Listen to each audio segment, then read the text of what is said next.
So our official start. So thank you everyone for joining us on this Sunday morning. Stories to live and die for. Writing, living, and dying with your whole heart. That is the title of our talk. And when we thought of that, stories to live and die for, we thought, wow, that sounds really great. What do we mean? And what we are going to talk about in terms of that framework is not so much about specific stories, but about the stories of our lives, the stories we tell ourselves, the stories we engage with, and how they help us to write, how they help us to live, and how they might have the potential to also help us approach dying and death. And that's for the people we know, but also potentially for ourselves. So it's a pretty big topic. And this is the initial conversation. So I got, so the housekeeping is taken care of. We'll address your questions near the end. And I'm just going to start by giving you just a little bit of an intro of myself, and then I'm going to turn it over to Sabrina. So I work with writers, and I work as a story coach and an editor. And some of you I've worked with before, and you know my work. I love stories. I've always loved stories, and it's why I do the work that I do. So I am just anything to do with stories and storytelling is amazing. My work with writers is usually focuses on novels, screenplays, and memoirs, and I really focus a lot on story structure, character development, and theme development. So I'm helping writers to really bring those things to the surface. So that's the technical side of things that I do, which I love. But my love of story has always made me wonder about what life is like, why we're here, what's the point of it, and why do we die? Why do people live? Why do people die? So those questions have been with me since I was a young person, and it's led me to stories and storytelling. And so it's also led me to this wonderful friendship with Sabrina Görlitz, who has similar interests in storytelling and also dying. Her work is actually um, working directly with people who are in the stage of dying in their stories. So she works as a story nurse. Lives in Hamburg, Germany, and she works with palliative care patients. And so there's kind of an intersection between this dying, living, and writing thing that we share passion for. So I'm going to just turn the talk over to Sabrina so she can introduce herself and tell you a little bit about her work. Mm. Well, first of all, I'm glad I'm here. You can't see it, but I'm actually on Salt Spring Island with April right now. I'm leaving for Germany tomorrow. So I'm a bit nervous. I love talking about my work, but usually I don't do that in English. So I hope I get everything right. So yes, I'm a story nurse. What does it mean? I'm not an actual nurse. I'm a trained journalist. But I'm also a certified end-of-life companion. And around, 5, almost 6 years ago now, I was looking for a way to combine my love for writing with my interest in palliative care. So I did some research and I came across a method, a format called dignity therapy. And interestingly, it was actually a Canadian palliative psychiatrist who invented dignity therapy. He had done a lot of research around the term dignity in palliative care and when it comes to dying. And he and his team, they developed a questionnaire to inspire a conversation with a dying person to strengthen his or her dignity in a situation where a terminally ill person so often feels reduced to their illness and all the things that he or she can't do anymore. So the idea is to talk with the patient about things and events in his life that shaped his personality, that made his personality, and remind him or her of who he is beyond the illness. So that could be happy memories, accomplishments in their career, thoughts or advice he wants to pass on to his loved ones for the time after he's gone. And then, so this conversation is audio recorded And then the interviewer takes that audio home and transcribes and edits it, like just a little bit, not too much, because the idea is that the final document reads like a monologue, like the person who told who told the story would tell that now to their friends and family. So when they imagine the voice of the yeah, maybe then deceased person, that they say, oh yeah, this is how dad used to talk, though, or that's typically my mom. So it's not about creating a yeah, literary masterpiece. It's about capturing the authentic voice.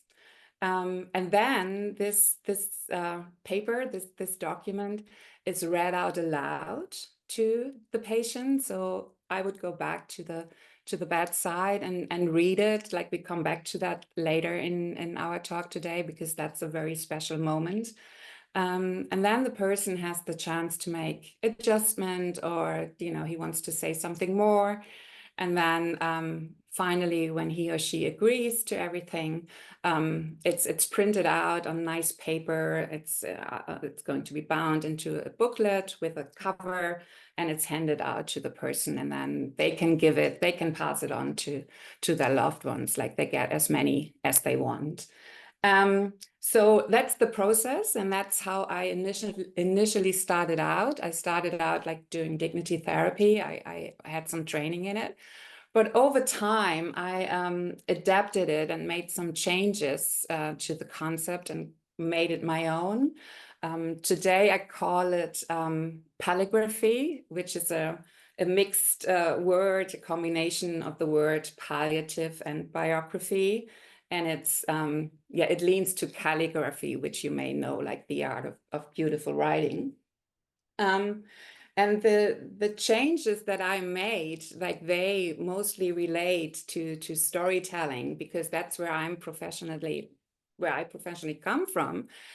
Because I realized, and also like with talking to April so much over the year, that storytelling patterns or traditional storytelling principles can be found in one's life, and that this and identifying these patterns and principles can help a person at the end of their lives to actually let go of this very life. And in order to do so, we need to include the hard bits too. So that's another important thing that I came to realize, that we cannot only talk about the happy memories and the successes and all the things that went well.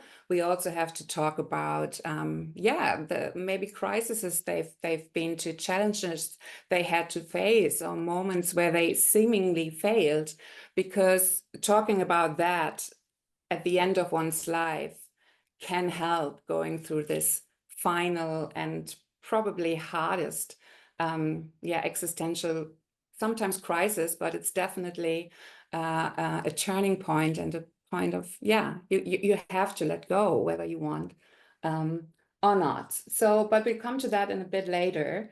So maybe for now, April is going to tell us a bit more about those main storytelling principle and patterns. April. Yeah. Thank you for sharing all that, Sabrina. I think your work is so amazing. It's so needed, and it's something that we can, I don't know, it helps me to be thinking about now. So I just want to also mention that Sabrina has also written a book on her process, and it's out in German, and it's in the process of coming out in English, about coming to this work. That maybe we'll get into that story later, about our beginning in our shared, we both had deaths in our lives that triggered some of these questions.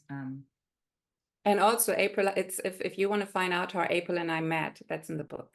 Oh yeah, I'm even in the book. Yeah. So so this question of death and dying, and friendship and writing has been threaded throughout our friendship. So many of you here are writers, or you're writing, or you're thinking about writing. So we our talk is meant to address the writers in the room as well. And so I wanted to just give you just a little overview of story structure. And we're going to fit it into how Sabrina does her work too, and kind of combine all that. So it's just a little bit of the basic overview, and many of you know it from me already, or you know a more complex version. But when I work with writers, I lay out. I sort of have. I really like using the 3-act structure. There are many forms of structure out there, but the 3-act is very simple. It's very straightforward. It initially consists of the beginning, middle, and end, and it's kind of a magical form in the sense that it also seems to mimic our own lives. We have a beginning, we have a middle, we have an end. We kind of experience that, and so our response to stories seems to be an interaction with this knowing, this deeper knowing about what we're made of. We're made of beginning, middle, and end. We're made of stories. So we often tell stories and turn to stories to make meaning of our lives. So life as we're living it seems to be a series of random events. We don't really know what to make of it until we get a little further along, maybe around midlife, but certainly end of life. But at a certain point, if we can look back with a sense of hindsight, we often see patterns. We'll see meaning. We'll put together, oh, that connects to that, and that's because I'm this way, and then no, of course I did that. We sort of make sense of our lives by seeing those patterns. But often when we're living our lives, we don't have that sense in the moment. It just seems random, and because of that, we turn to existing stories to feel that sense of meaning while we may not have it in our own lives. So we might look at other people's stories in the form of memoirs. We might look at fictional stories through characters or movies. And because of the experiences that those characters or other people go through, we see the patterns in their stories, and we go, so it probably means it's in mine too, even if I can't see it. So stories have always been helpful for helping humans move through life and learn about how to live and even potentially how to die. So stories are very powerful in that regard. They're not just entertainment. They're actually teaching tools, and they're self-forming tools. So when I'm working with writers, I am reminding them that their stories are coming from themselves, even if they're making something up that's completely fictional. There's an element that's in their own life that they're working out. So we're learning about ourselves and each other as we write. When you structure a story, setting it up as beginning, middle, and end in those 3 acts is really helpful. And one of my initial lessons for people is to think of that beginning, middle, and end in terms of a ratio, because this just seems to be the pattern that keeps happening over and over again. And that ratio is the beginning's about 25% of the story, the middle is about 50% of the story, and the end is about 25% of the story. And that can, what changes with Act 1, Act 2, Act 3, each act shifts on a turning point. So there's something that kind of happens around that 25% mark that shifts the story in a new direction. It gives a sense of something happens in the story, possibly in life, that changes things fundamentally so that the character or person moves in a new direction and then moves into this other phase of life. And then that happens again at the end of the second act to take us into the third act. So those ratios are pretty consistent when you start looking at stories. So you'll see that pattern. But it can be 20% or 25. It changes a little bit here and there. During that time in a story, a character is undergoing a change.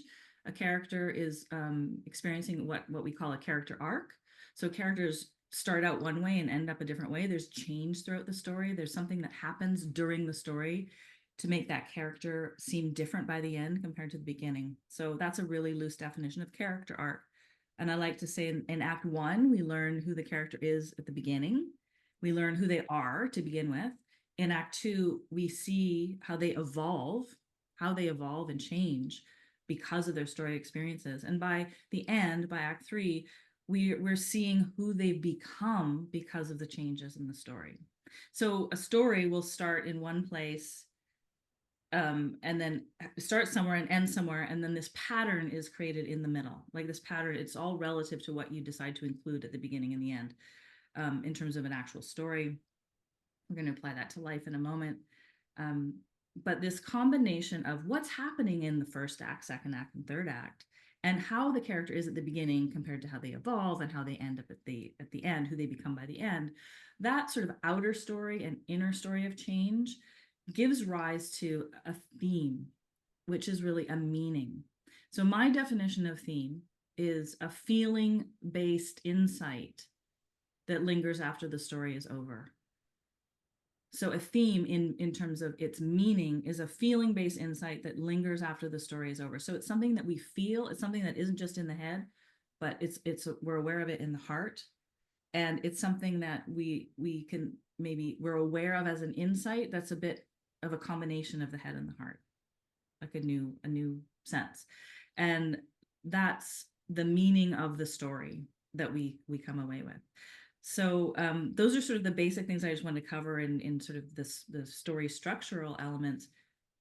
First act, second act, third act, the character at the beginning, how they evolve in the middle, who they become by the end, and what it means to have chosen to include all of those things in one form, in a story form with a beginning, middle, and end. So Sabrina knows this work. Sabrina's done this kind of story work with me, and I wanted to ask you, Sabrina, how some of those story principles that we've talked about in terms of actual stories or memoirs or movies, you've taken some of that information into the work that you do, looking at a person's whole life. And that was some of what our conversation was going to be about, is how do we look at our lives through that lens. So I'll turn it back to you to say, how do you do this? How do you use these principles in your work with people? Yeah. So you have to bear in mind that for the talk that I'm having with my patients, I only have maybe an hour, maybe an hour and a half, depending on the situation and the condition of the person. Like, you know, they might be in pain, or they might be exhausted or very weak. So the challenge is like how do how to capture a life within an hour. So, and for doing so, having these story patterns in mind really helps, because I would go on a journey with the patient through their lives and try to stop at the main stations, so to speak, in story that may be the main turning points. Or April talks about the 7 stepping stones in her life a lot. So what are the moments that shaped the person's life, or what were the phases? I mean, it's not only moments, but the times in their lives that were really important. So we start in childhood, because it's in childhood where, you know, belief systems are set up, where we may experience happy memories, but maybe also our first wounds that will be with us, you know, for the rest of our lives, and maybe heal, maybe won't. But from starting in childhood, it's like a seed planted. Yeah, like in a story, you know, the story seed is planted in childhood. So usually I start by asking them, so if you think back of your early years, your childhood, is there a memory that comes up where you felt very happy or very alive? Or if you had a virtual photo album, doesn't have to be a real album, and I ask you to show me a picture from a situation where you felt most alive, like who is on that photo? What do we see on that photo? And they would then describe the situation. So that could serve as a kickoff, like as a starting point. And sometimes, of course, people would say, well, I didn't really have a nice childhood. It was actually quite difficult. Okay, so I don't go, okay, well, then we talk about something else. No, then I'd ask them, do you want to talk a little bit more about it? And most people want to do that. I mean, like in Germany, you have to bear in mind that it's now the time where the children of war, as we call them, are dying, like the people that were very young during the Second World War. And they have experienced or witnessed some horrible things. And sometimes they've never spoken about it until now. So this can be very healing too. Like there's a lot of talk, and rightly so, about the German guilt, and we should never stop talking about that. But these children, there's a lot of grief too. So it's a chance to address that. So that would be the first phase, childhood. And then we would go over to young adulthood, adolescence. Were they rebellious? Did they fall in love for the first time? And how did that feel like? What is their first love story? Like, I love love stories. Um, and then did they start an apprenticeship after school, or did they study? And was that what they really wanted to do, or was that the only opportunity they had at the time? And then we are kind of like entering the middle part, the second act by did they marry or not? Did they found a family or not? And if they didn't, was that a conscious and deliberate decision, or were they hoping for a family and couldn't have one? And then how did they cope with that? And if they had a family, so what was it like becoming a parent? Like the parents amongst that's a major transformation. What was it like to be a young parent? What did you do? So we are kind of in the middle part now, and a lot can happen in the second act of life. So this is very individual to the person. So maybe there was a major success in their job that they have celebrated, or they failed in their jobs and they had to start all over.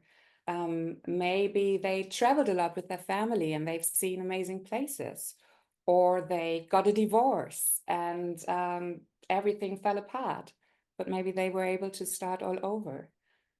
And maybe, and that happened to by almost everyone in midlife, they've probably experienced their first losses.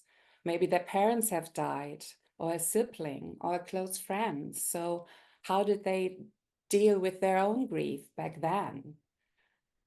And then, so we are now, I mean, we are looking at an average lifespan now. Of course, in my work, I sometimes work with people who are in their 30s, 40s, or 50s.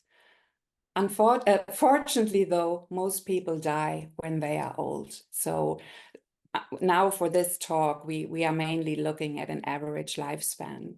Yeah, So let me just step in just for a yeah, second, because we yeah. had talked about this average, we're playing around with the pattern in this average lifespan, which you can just move the number anywhere, but let's say the average lifespan is 80.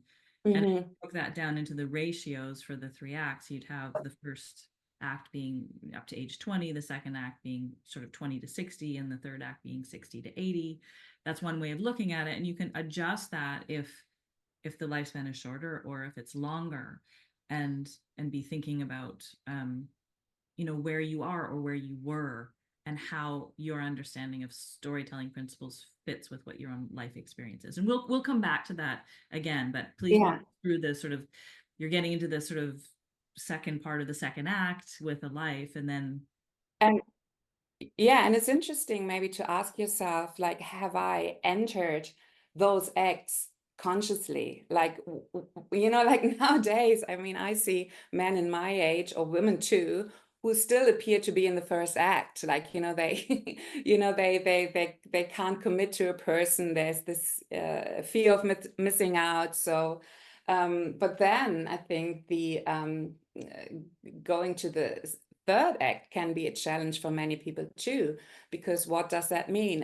In many cases, it means retirement. So getting there is a privilege. I know that from my work, but for many people, it's new terrain. Like, who am I when I'm not working anymore? Like, who am I when I'm not in that role of whatever, bank manager, or, can be anything. And what does it, like, how am I dealing with aging, me getting older? And so I think what I witness sometimes in my work, that could be a very successful businessman, and he may be 80, but he never really stopped working. And then he's getting this diagnosis, and he'd be completely in shock because he thought, you know, that he would have all these years where he would go to Spain or Greece or Canada or whatever, but he didn't. Yeah, he missed that. Yeah, consciously changing from Act 2 to Act 3, so to speak.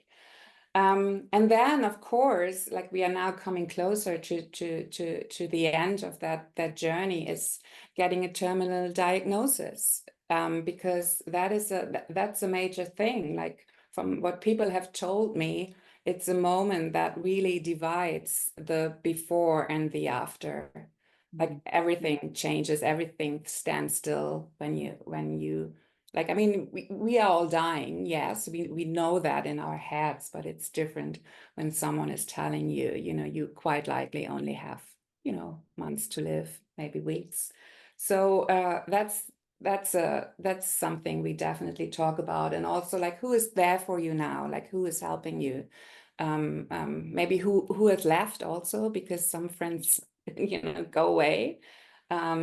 Because they are scared that, you know, it's infectious. Is that a word? Infectious? Yeah, Yes, yeah, dying. or yes, that they're being closer to dying, Yeah, and make people move the other direction. Yeah.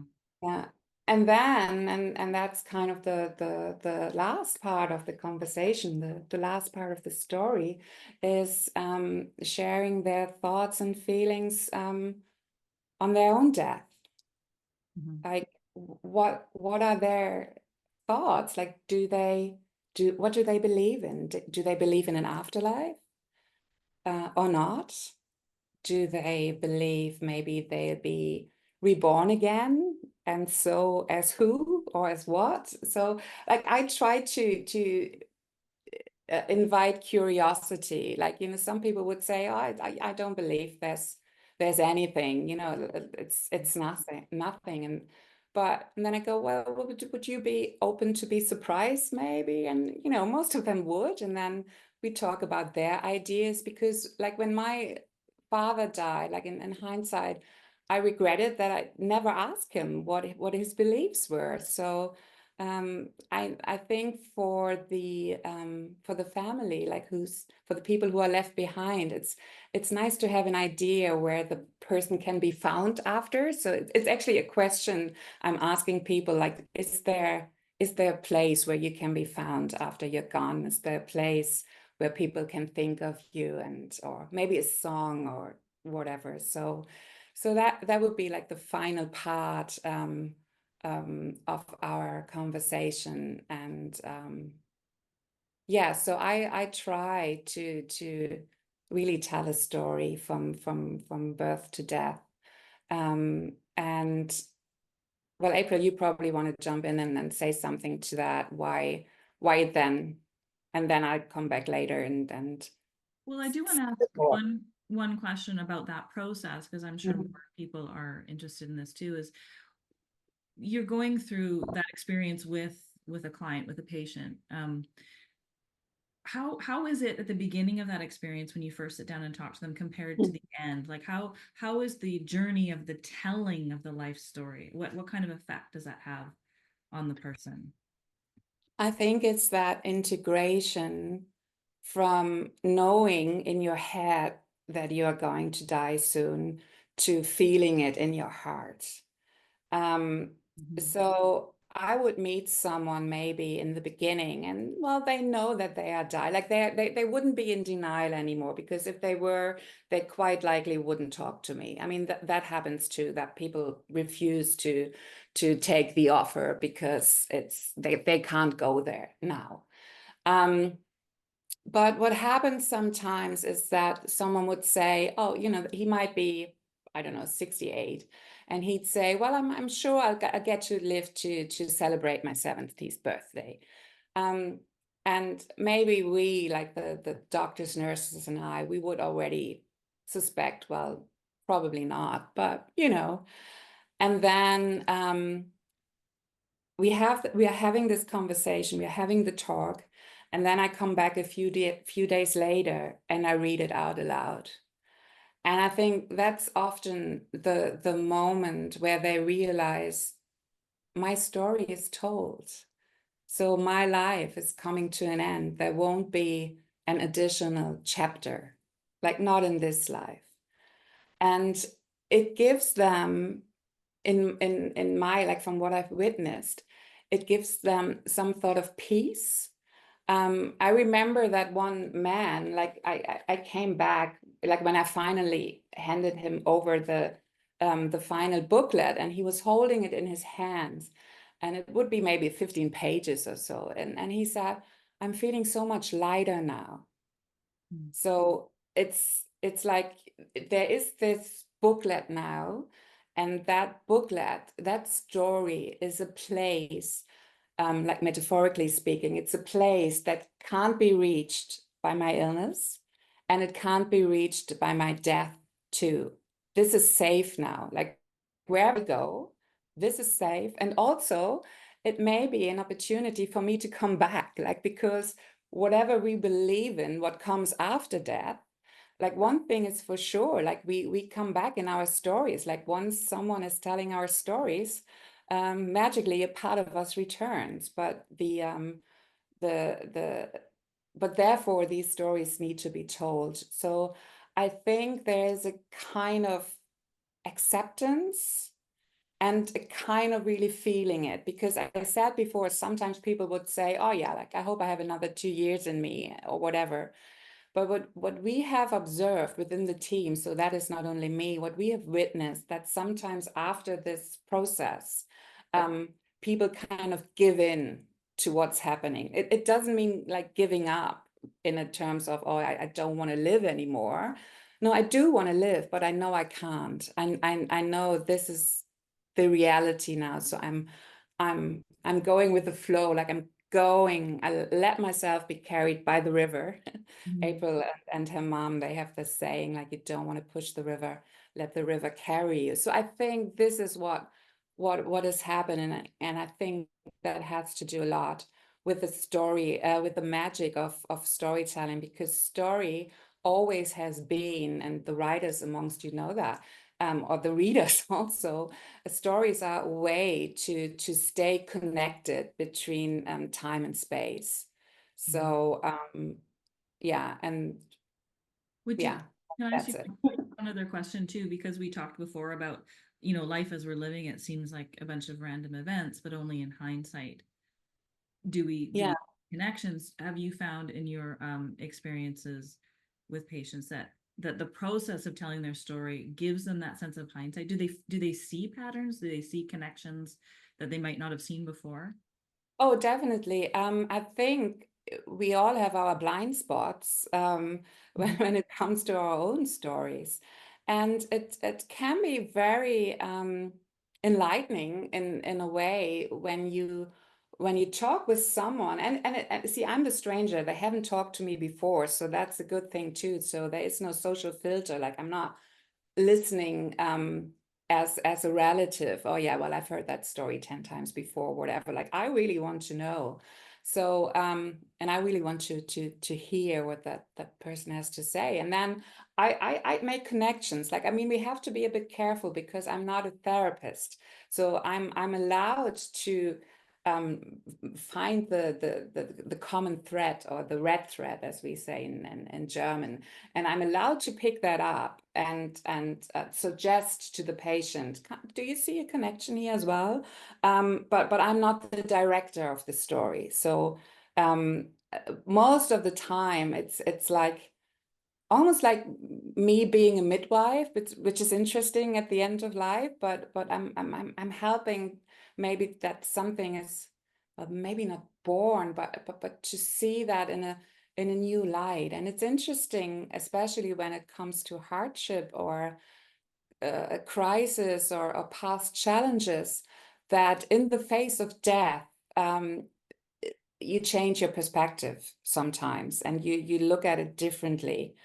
And interestingly, also to see that everything that has happened, as you said, it's not random. It's connected in one way or the other.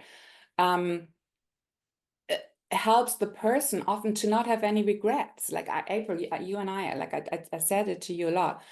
often when I tell people what I'm doing, or when I'm interviewed for a German magazine, they'd go, "So what do dying people regret?" And I often say, well, not so much really, because they see that everything, it's part of their personal individual story. And yes, but yet that personal individual story also is often very universal in the same time. So they deal with themes that every one of us can identify with. Like the plot may have been a different one, but yes, there is a theme in almost everyone's life, and to see that can be really satisfying. So in a way, you can be sad and satisfied at the same time. Like, you've read a good book.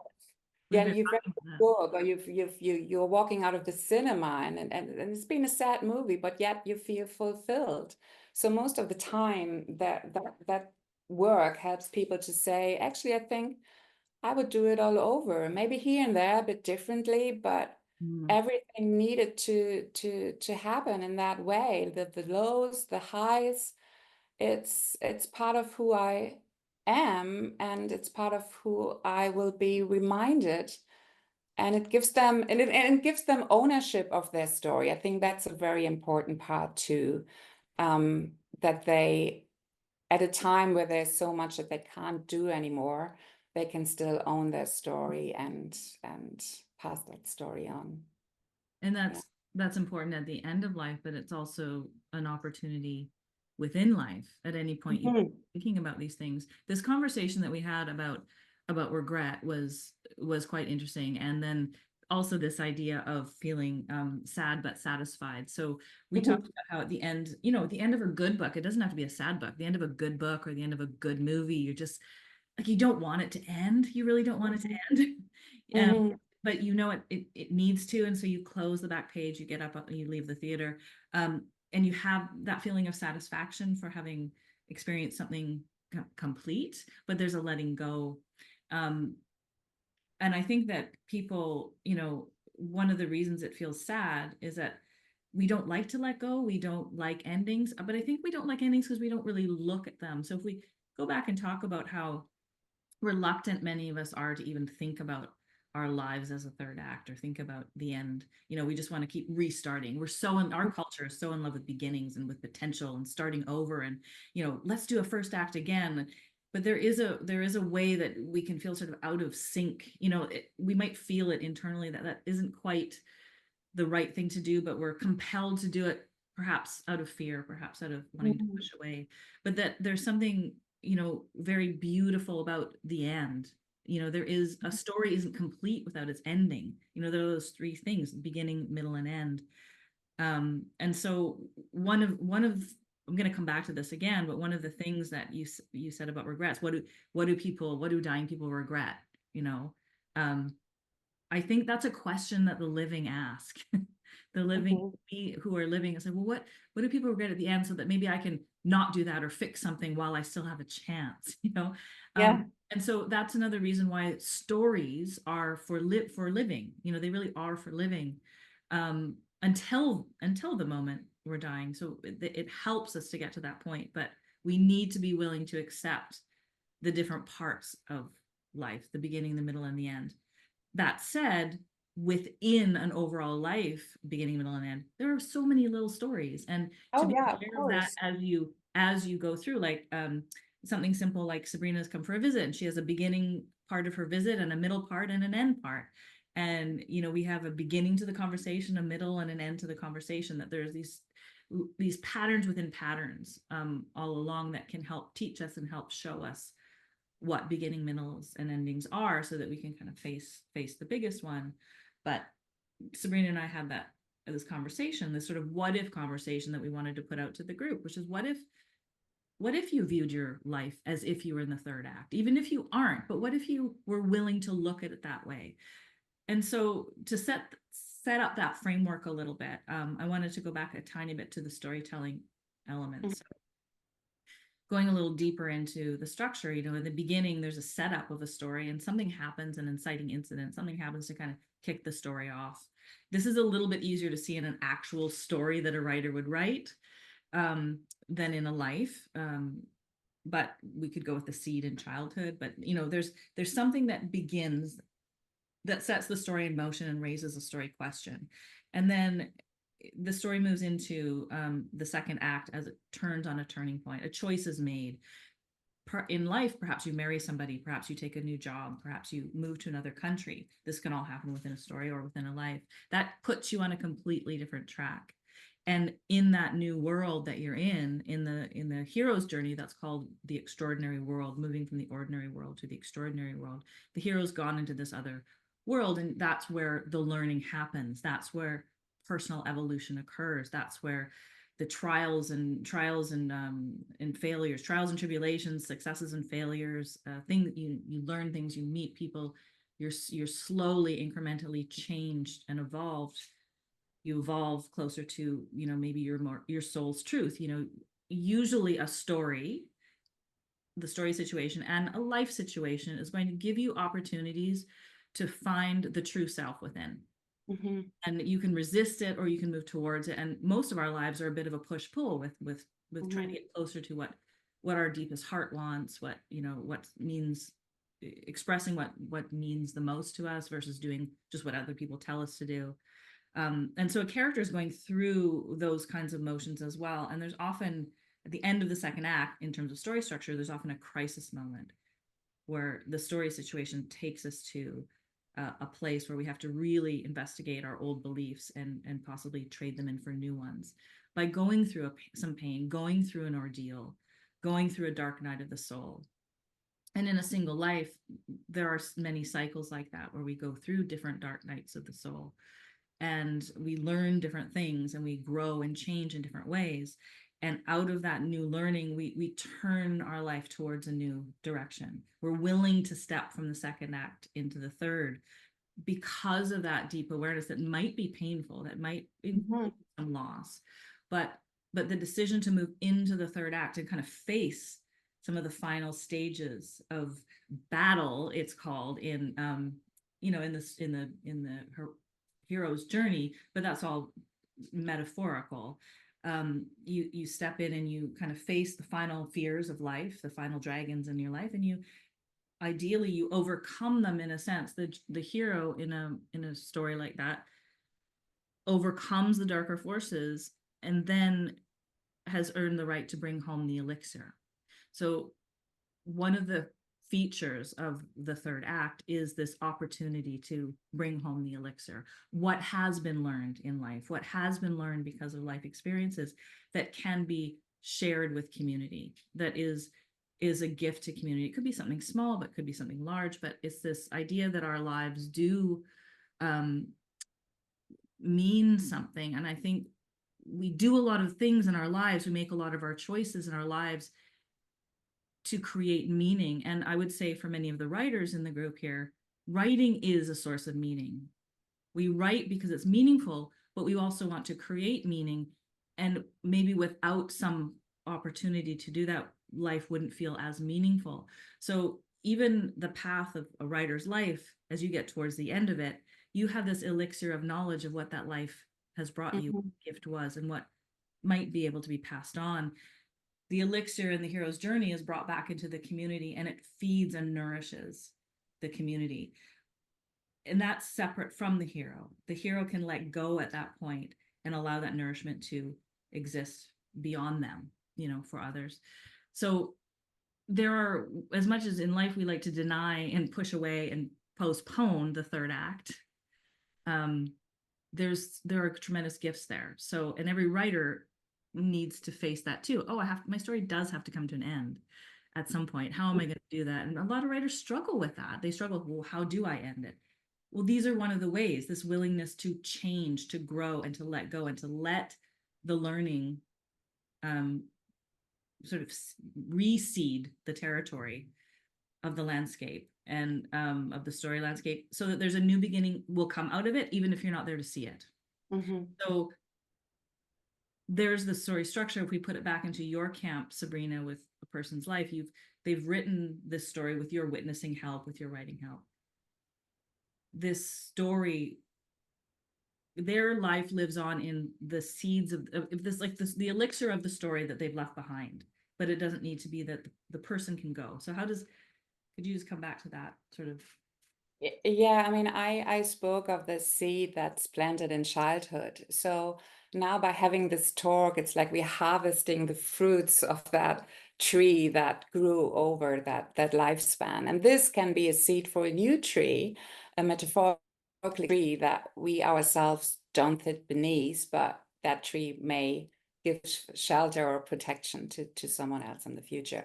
I think it's very important for a person to see at the end of life that their life has made a difference, no matter how big or small. It's more often like the small things that can be very moving. And so everyone makes a difference in life, or has made a difference in life. And to have and to see that my life, yes, it's coming to an end now, but it was real. It happened, and it will leave traces.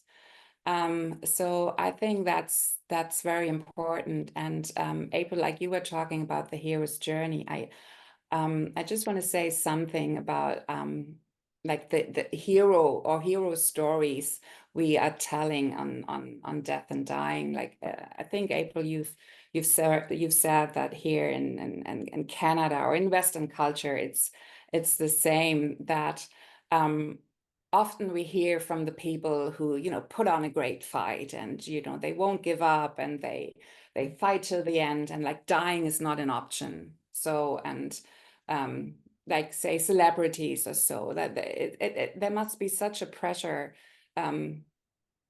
from society that you can't say I'm dying and I'm very sad.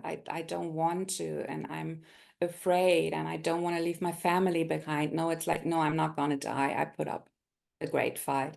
So I think we need new heroes on death, when it's coming to death and dying as well. And I always say that my patients, the people I speak to, they are my personal heroes, because they have the courage in the face of death, telling their story, creating a spiritual legacy, creating a gift for their loved ones, knowing that they have to say goodbye to them soon. And I think that's so brave and courageous, and that's such a loving thing to do, because they also set an example for their families, because we think that, you know, we are a role model for our children or for young people in life, but we are also a role model when it comes to dying.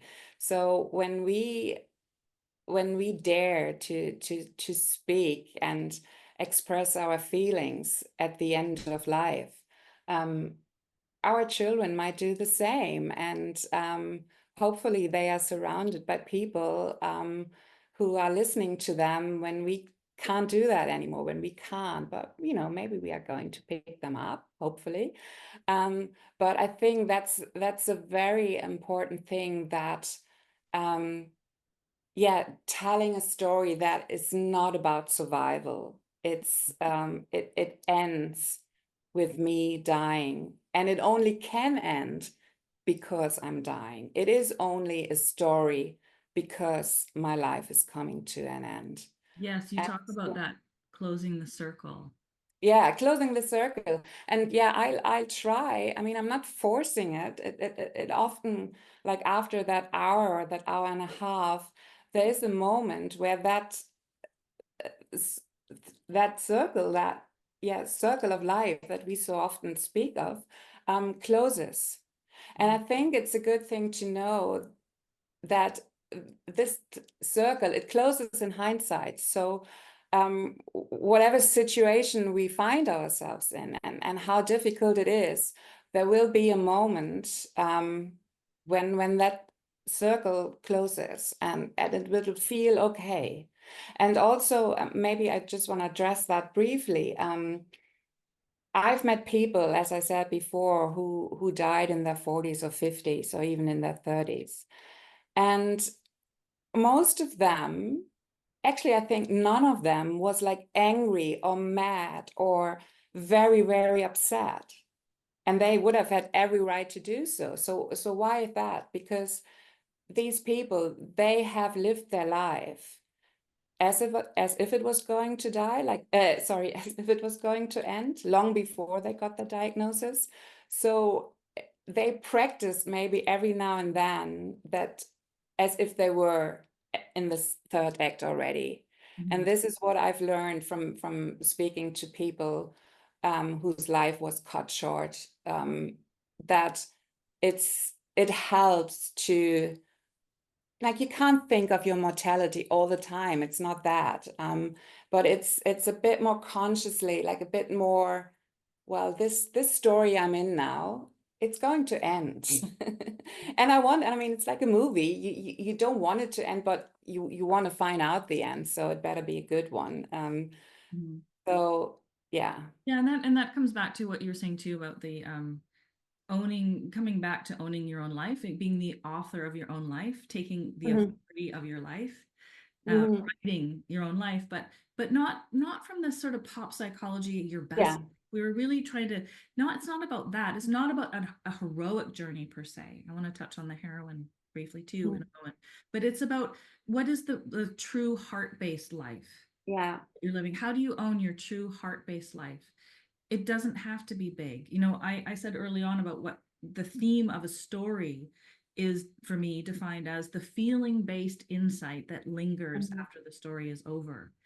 Each one of us, as we live our lives, and the more consciously we can, I think the better, but that each one of us will leave some kind of feeling-based insight behind for others, that our life will mean something to others and something of it will linger for others. And while we're living it, we get to choose how we express it, how closely we're connected to our hearts, and our own meaning and our own truths, not necessarily chasing after the next big thing, but just like being in our own life. Oh, I meant to look up that quote. Joseph Campbell has this wonderful quote, which is, the greatest privilege of your life is being yourself.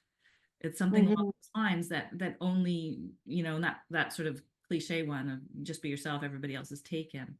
But to be willing to look at your own life from wherever you are and look back and start to begin to see the patterns if you can, and piece together, oh, there's my red thread, that's who I am. That can give you your own insight partway through life to maybe turn towards other experiences and choices that are in alignment with that self, Yeah. so that keeps that wholeness flowing, so that it's less random. I mean, it involves a lot of trust, and we talked about these things. What are the qualities of this? A sense of trust, awareness and attention, curiosity and wonder, staying in touch with those places that sort of keep your heart connected. In we talked about the hero story. I just want to address this. There's people will say, well, there's also a heroine story, and that's very true. The hero story, the hero's journey is very much an outer accomplishment type of story, and a heroine's journey is much more of a deeper inward peeling off conventionality and finding the truth of the self in the story. But there's a way that they both meet in terms of a harmony of masculine and feminine balance. Um, at the end, that's part of the elixir, is to bring back, bring in the feminine in the hero's journey and bring in some of the masculine power in the heroine's journey, to have that elixir. And it's unique to each one of us. It's completely unique, and a wonder and a curiosity to live. And so if you're a writer, you can write some of these things to yourself. You can write these things in your stories. You can write some of the ending of your own life if you choose. And for those who aren't writers, you can be paying attention to the stories around you and the stories you're telling, because your life does have those themes, and it's kind of a wonderful fun to look at them. Um, we are going to begin to wrap up. Do you have one more thing you wanted to add to that? Yeah, maybe just yeah, one more thing. So storytelling is so much about listening as well. Mhm. Like listening, yes, when you have a conversation with someone, as I have with my patients, but also like listening to your story. Like April, you said like the other day, what seems right is not always what feels right. And I think if there are any regrets at the end of life, then maybe that people haven't like felt enough, or like they haven't been connected to that, to the inner voice enough. And I mean, but it's still a gift to have that chance at the end of life to die as who you are, like to connect with that inner voice and to feel that authenticity. I never can say that word. Yeah, Authenticity. authenticity. So I think that's another thing that maybe, yeah, every now and then listen to yourself, listen to your story. Are you connected to your true inner voice? Because interestingly, at the end of life, that inner voice often speaks, and that this is great. So when I talk to people, like they are not glossing over their story. I mean, of course, I don't know. I don't find out that I have no proof for what they are telling me, but I can sense and I can see that in their reactions. I can see that in their tears or in their emotions. They really speak from the heart. So that final story is a heart-based one. So that's and another thing that I just wanted to add, that because you've spoken about that heart-based truth before. So yeah. Well, I would we're going to the talk and move into a question and answer period for those who have some questions or want to share some comments. As we end this talk, I would like to just share a quote that is actually from a good friend and writing teacher whose name is Paul Belserine. So he has this little phrase that it's always, I love this. It's 4 lines, and this goes to the writers, but it goes to all of us for writing, reading, and living. He says, write as if you're reading it. Read as if you're writing it. Write as if you're living it. And live as if you're writing it. So I'll just end on that note. I will include the quotes. We'll have a follow-up email, and we'll include a couple of the quotes that we mentioned and some other links. But for now, what I'll do is just thank you all for your attention and for your time and for being part of this sort of very organic conversation. We are thinking about having another one in about a month just to see what happens. And I'll follow that up with in the email. But right now I'm going to go to gallery view, and we'll kind of open it up to questions, and I'll turn it over to Ella first for those who've put some questions in the chat.